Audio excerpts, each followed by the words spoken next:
لك حب تعظم في جناني نحمده ونصلي على رسوله الكريم أما بعد প্রিয় বোন, আপনার ব্যাপারে সবচেয়ে উত্তম যা বলা হয় তা হলো আপনি সমাজের অর্ধেক এবং আপনি বাকি অর্ধেক জন্ম দেন, তাই আপনিই পুরো সমাজ। আর প্রত্যেক মহান পুরুষের পিছনেই একজন করে মহান নারী থাকেন।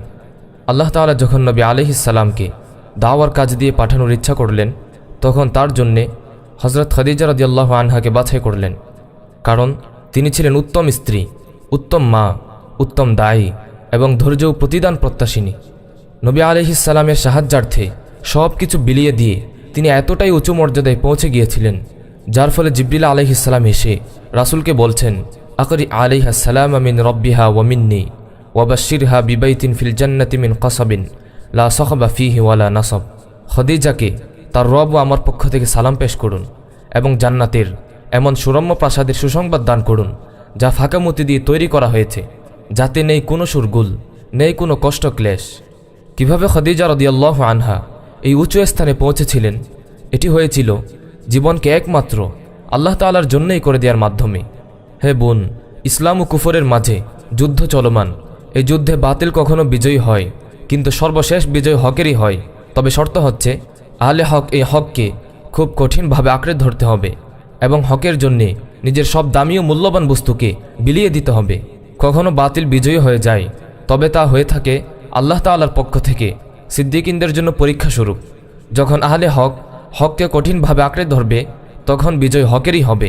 আল্লাহ তাআলা বলেছেন, কুল জা আল হাক্কু ওয়া যাহাকাল বাতিল ইন্নাল বাতিলা কানা যাহুকা। বলে দিন, সত্য এসেছে এবং মিথ্যা বিলুপ্ত হয়েছে। নিশ্চয়ই মিথ্যা বিলুপ্ত হওয়ারই ছিল।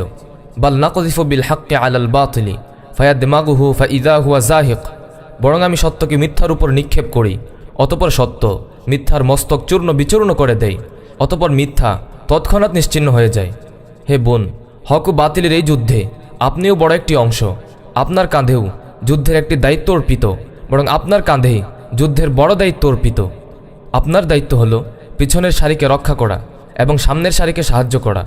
এই মহান দায়িত্ব পালন করতে হলে আপনাকে অবশ্যই মুত্তাকি ও পরহেজগার হতে হবে ইবাদত গুজার, এবং আল্লাহ তাআলার সাথে আপনার সম্পর্কে হতে হবে অনেক শক্তিশালী। কাফের বেঈমানেরা আপনাকে গাফেল বানিয়ে রাখতে চায়। তারা চায় আপনাকে ভোগবিলাসে ব্যস্ত রাখতে, কারণ তারা ভালো করেই জানে আপনি যখন একনিষ্ঠভাবে যুদ্ধে নেমে আসবেন, যুদ্ধের পেছনে সামনের সারিকে রক্ষা করবেন, তখন এই যুদ্ধে মুসলিমরাই নিশ্চিত বিজয়ী হবে। আপনারা যদি না থাকতেন, পুরুষরা কখনোই তাদের মহান দায়িত্বগুলো পালন করতে পারত না। আপনাকে ছাড়া এই সমাজ কখনো চলতে পারে না, কারণ সন্তান লালন পালন, শিক্ষা দীক্ষা প্রদান, স্বামী সন্তানদেরকে দ্বীনের পথে কোরবানির জন্য প্রস্তুতকরণের মতো বড় বড় দায়িত্বগুলো আপনারাই পালন করে থাকেন। নারী সাহাবিগণ দ্বীনের সাহায্যার্থে কত বড় বড় কুরবানি পেশ করেছেন।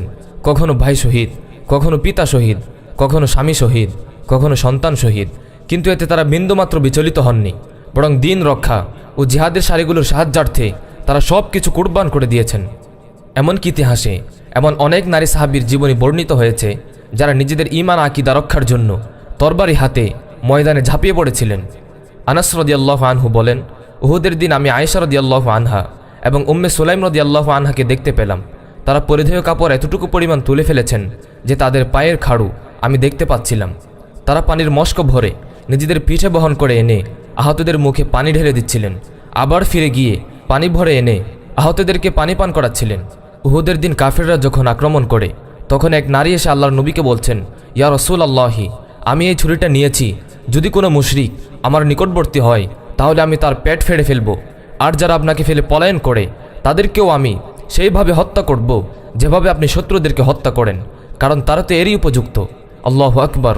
তিনি ছিলেন হযরত আবু তালহা রাদিয়াল্লাহু আনহুর স্ত্রী উম্মে সুলাইম বিনতে মিলহান রাদিয়াল্লাহু আনহা। উহুদের দিনে তিনি জান প্রাণ দিয়ে কষ্ট করেছিলেন, দৌড়ে দৌড়ে আহতদের পানি পান করাচ্ছিলেন, অথচ তখন তিনি ছিলেন আবদুল্লাহর গর্ভধারিণী। হে বোনেরা, উম্মে সুলাইমের এই কথাটা স্পষ্ট প্রমাণ যে ইতিহাসের প্রতিটি যুগ ও স্থানে আপনারাই হচ্ছেন ইসলাম ও কুফরের যুদ্ধের আবশ্যকীয় অংশ, যা কখনোই পৃথক হতে পারে না। কেননা আপনি হচ্ছেন প্রজন্মকে তারবিয়া ও দীক্ষা প্রদানকারী, আপনি বীর তৈরিকারী, আপনি স্বামী সন্তানদের জিহাদের পথে কুরবানকারী, বরং আপনিই যোদ্ধা যদি অবস্থা ও প্রয়োজন দেখা দেয়। এটাই আপনার দ্বীনের সাহায্য, এটাই আপনার উপর অর্পিত দায়িত্ব। হে সম্মানিত বোনেরা ও হে সম্মানিত মায়েরা, আপনারা আমাদের জন্যে এমন প্রজন্ম প্রস্তুত করে দিন যারা সকল মাজলুম মুসলিমকে রক্ষা করবে। এমন মোহাম্মদ বিন কাসিম তৈরি করে দিন যারা পৃথিবীর কোনায় কোনায় মুসলিম বোনদের সাহায্যার্থে এগিয়ে যাবে। এমন সালাহুদ্দিন প্রস্তুত করে দিন যারা এই দ্বীনের ঝান্ডাকে বাইতুল মাকদিসের চত্বরে গিয়ে গেড়ে দিবে এবং যারা ইমাম মাহদি ও ঈসা আলাইহিস সালামের সাথে মিলে আবার পুরো বিশ্বে আল্লাহর বিধানকে পূর্ণ প্রতিষ্ঠা করবে। দোয়া করি আল্লাহ তাআলা আমাদের প্রিয় মা বোনদেরকে সেই তৌফিক দান করুন। আমিন ইয়া রাব্বাল আলামিন।